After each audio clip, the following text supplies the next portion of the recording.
Sugeng enjing kalian seluruh tamu hadirin, Bapak Ibu, kula aturaken. Pertama ayo sareng-sareng ngaturaken puja lan puji syukur kehadiranipun Gusti ingkang Maha Agung, ingkang menehi kita kabeh kamulyan.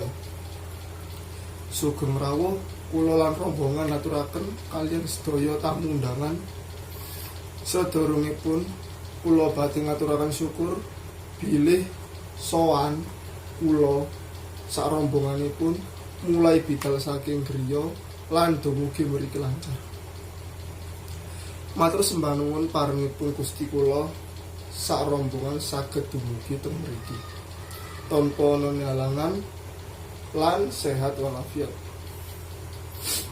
Kula saking keluarga Larip Putra Bagus nyuwun pangapuntenipun lan nitip anak kula teng mriki ndadekake kedaksiten pas 7 sasih. Ingkang terakhir menika mangke acaranipun sampun dumateng para sesepuh, ini sepuh lan saha para rawuh sedaya sak sampunipun anjingipun para juru lados sampun cakep angkepun lelados dahar.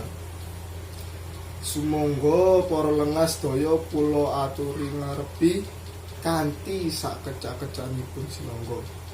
Mugi-mugi para rawuh saged dianugrahi berkah lan kawarasan jiwa raga. Mugi saranipun lare kula saged diparingi kamulyan dene Gusti Kang Maha Agung. Sugeng enjing nuwun.